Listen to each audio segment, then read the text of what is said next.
Assalamualaikum, ini HRV. Ada buat video minggu lepas aspek kan, dulu body kit, pasang sensor. Kali ni dia datang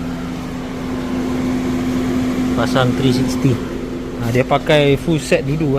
So ini barang full set dulu. Player, ini kamera 360 dia dah bagi. Dia bagi kamera dia pakai 662 latest punya lens lagi cerah lah daripada 307.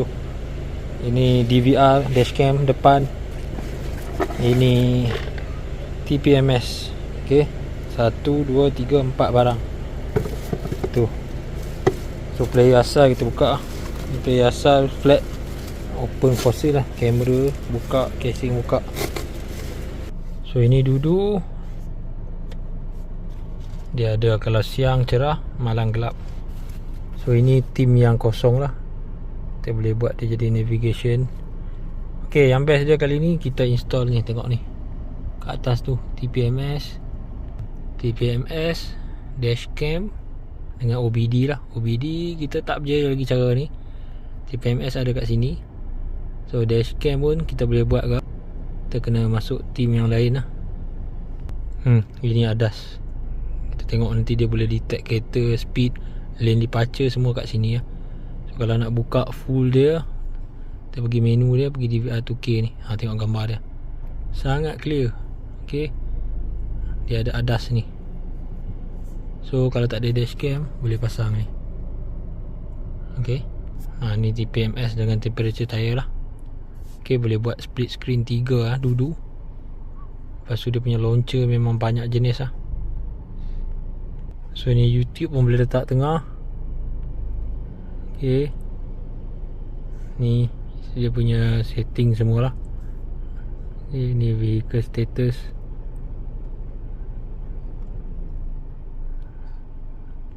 So ini kita tengok lah. Hari ni kita berjaya buat OBD, TPMS dengan ADAS ni.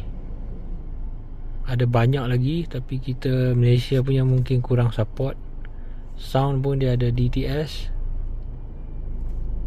Ok, player ni 8GB RAM, 10 inci. So kat atas tu ada temperature luar, bateri semua ada. Ni boleh buat shortcut. Letak sini YouTube ke, letak sini Spotify ke, letak sini DVR ke, boleh buat. Ataupun ni boleh tukar jadi Waze.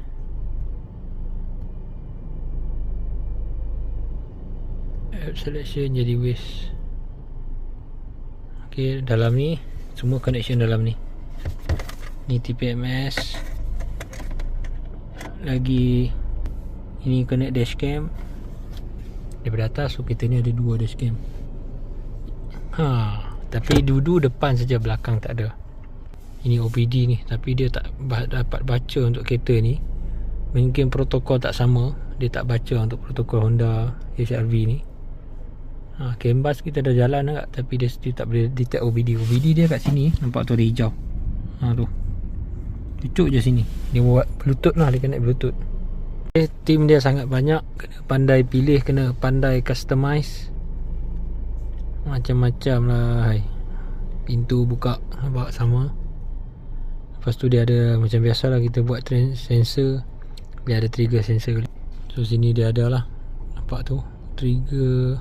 Mana dia? Radar trigger. Receive radar info. Ataupun kat sini radar. View depan. Ini kamera Sony 662. Belakang sangat-sangat clear. Kiri kanan, depan kiri kanan, memang sangat clear.